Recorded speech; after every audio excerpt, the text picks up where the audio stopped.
त्या ठिकाणी आपण क्वेश्चन नंबर 22 सॉल्व करणार आहे. In the given circuit the current I equal to, तर आपल्याला सर्किट दिलेलं आहे. तर या ठिकाणी व्ही इतकं पोटेन्शियल दिलेलं आहे, त्याच्यावरती आर इतका रेजिस्टन्स आहे. या दोन्ही ब्रांचेसमध्ये आपल्याला आर आर दिलेला आहे आणि इथला रेजिस्टन्स आर इतका आहे. या ठिकाणी पण व्ही इतकं सेलचं पोटेन्शियल दिलेलं आहे आणि त्याच्यातून आय इतका करंट पास होतोय. तर या आयची व्हॅल्यू किती असणार ते आपल्याला या ठिकाणी फाइंड करायचं आहे. याचे 4 ऑप्शन दिलेले आहे. त्याच्यापैकी ए ऑप्शन आहे V divided by 5R, B option आहे V divided by 4R, C option आहे 2V डिवायडेड बाय 5R आणि लास्ट डी ऑप्शन आहे 0. तर या 4 ऑप्शनपैकी या क्वेश्चनचा करेक्ट आन्सर काय असणार आहे. चला आता आपण याला सॉल्व करूया आणि मग डिसाईड करूया. तर या क्वेश्चनमध्ये सर्किट दिलेलं आहे आणि करंट आय किती असणार ते आपल्याला या ठिकाणी फाइंड करायचं. तर याच्यासाठी आपण ती सर्किट ड्रॉ करून घेऊ. तर या ठिकाणी आपल्याला फर्स्ट ब्रांच दिलेला आहे, त्याच्यामध्ये रेजिस्टन्स आर इतका दिलेला आहे. ओके, त्याच्यानंतर त्याच्यापुढे एक ब्रांच दिलेला आहे, त्या ठिकाणी पण जो रेजिस्टन्स दिलेला आहे तो किती दिला आहे तर आर इतका दिलेला आहे आपण रेजिस्टन्स. त्याच्या नेक्स्ट ब्रांचमध्ये पण जो रेजिस्टन्स आहे त्या सगळ्या रेजिस्टन्सची व्हॅल्यू कशी आहे सेम इतकी दिलेली आर इतकी. ओके, आणि या ठिकाणी पण एक रेजिस्टर आहे, त्याचं व्हॅल्यू किती आहे तर आर इतकी. ओके, आणि या ठिकाणी आपल्याला सप्लाय दिलेला आहे, सेल कनेक्ट केलेला आहे, त्याचा पॉझिटिव्ह टर्मिनल आणि हा निगेटिव्ह, आणि त्याचं जे पोटेन्शियल आहे ते किती दिलं आहे तर व्ही इतकं त्याचं पोटेन्शियल दिलेलं आहे. या ठिकाणी आपली सर्किट कंप्लीट. या ठिकाणी पण आपल्याला एक सेल दिलेला आहे, त्याचा पॉझिटिव्ह टर्मिनल आहे आणि इकडचं काय झालं तर निगेटिव्ह टर्मिनल झाला. या ठिकाणी आपली सर्किट काय झाली तर कंप्लीट झाली. ओके, याचं पोटेन्शियल व्ही इतकं दिलेलं आहे, याचं पण व्ही इतकं दिलेलं आहे. याच्यातून करंट जो चाललेला आहे तो किती तर आय इतका करंट याच्यातून काय होतोय पास होतोय आणि त्या आयची व्हॅल्यू आपल्याला काय करायची या ठिकाणी फाइंड करायचं. ओके, आता करंट आय इतका पास होणार आहे, तर करंट याच्यातून पण आय इतका पास होणार. या ठिकाणी प्लस मायनस देणार कारण करंट या डायरेक्शनने फ्लो होणार आहे. इथपर्यंत आल्यानंतर काही अमाऊंट ऑफ करंट इकडून पण पास होणार आहे. ओके, मग सपोज तो करंट आपण काय कन्सिडर केला I1, ते या जंक्शनला मीट झाल्यानंतर याच्यातून जो करंट पास होणार आहे तो किती असेल, इकडचा येणारा आय आणि इकडचा किती I1, या दोघांची काय असणार तर ॲडिशन असेल. ठीक आहे, हा करंट आय आणि इकडून I1.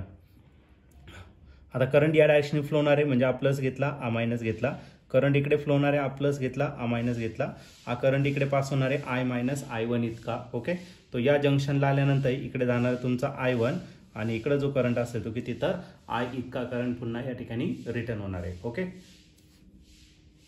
तर या सर्किटला आपण काय करू, लेबलिंग देऊन टाकू, जंक्शनला नाव देऊन टाकू. हा जंक्शन सपोज आपण ए कन्सिडर केला, इथे बी कन्सिडर केला, हा सी ए, इथला डी ए, इथला ई आणि इथला काय घेतला एफ घेतला. ओके, आता डायरेक्शननुसार आपण या रेजिस्टरला साईन पण दिलेलं आहे, काही ठिकाणी दिलेलं आहे, इथं बाकी इथं प्लस आणि इथं काय करू मायनस देऊन टाकू. ठीक आहे, मग आपण याच्यावरती काय करणार तर किर्चॉफ्स व्होल्टेज लॉ या ठिकाणी आपण अप्लाय करणार आहे. मग त्याच्यासाठी आपण काय करू तर या I1ची व्हॅल्यू किती असणार ते आपण आयच्या टर्ममध्ये किती असणार ते आपल्याला या ठिकाणी फाइंड करावं लागेल. ठीक आहे, मग याच्यासाठी काम करा, इकडचा अर्धा लूप कन्सिडर करा आणि हा पूर्ण आउटर लूप कन्सिडर करा. 2 लूपमध्ये आपलं काम होऊन जाईल कारण की आय आणि I1च फाइंड करायचं. मग सर्वात पहिले आपण लूप कन्सिडर करू, आईकडचं लूप कन्सिडर करू. ठीक आहे, इन लूप सी पासून चालू करू, CDEFC by KVL, Kirchhoff's voltage law आपल्याला या ठिकाणी अप्लाय करायचं. सी पासून कुठे जायचं आपल्याला, सी पासून डी ला, लास्टचं साईन काय आलं मायनस, रेजिस्टन्स किती आहे आर इतका, करंट आहे I प्लस I1 इतका. ओके, मग current I plus I1, resistance आहे आर इतका, लास्टचं साईन मायनस. ओके, त्यानंतर नेक्स्ट ब्रांच आहे डी पासून ई कडे जाणार, लास्टचा साईन पुन्हा मायनस, करंट तितकाच आहे किती I प्लस I1 इतका, रेजिस्टन्स किती येतात आर इतका. ओके, नेक्स्ट ब्रांच आहे आपला EF मध्ये काहीच नाही कनेक्ट केलेलं आहे. नेक्स्ट ब्रांच आहे आपला लास्टचं FC, लास्टचं साईन काय इथं प्लस, मग तो काय आला प्लस V इतकं झालं त्याचं पोटेन्शियल. ओके, आणि लास्टचं जर साईन इथं घेतलं तर तो काय मायनस, जो करंट पास होणार तो I1, रेजिस्टन्स किती आहे आर इतका. ओके, मग minus I1 into R, circuit complete झालं, मग इज इक्वल टू काय असणार तर 0. ओके, तर या ठिकाणी आपला सर्किट कंप्लीट झाला.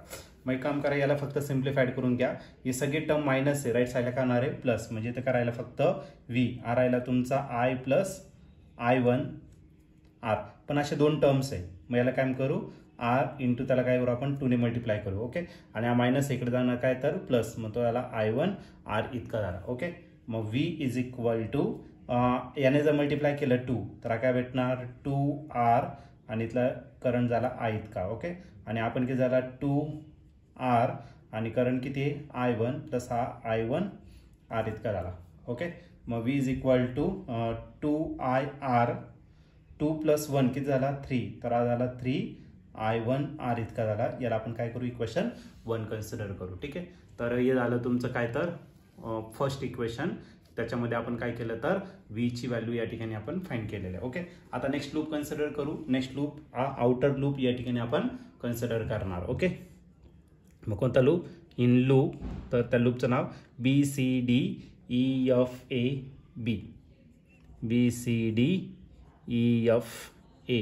आणि काय यूज करायचं, KVL by KVL, Kirchhoff's voltage law या ठिकाणी आपण अप्लाय करणार.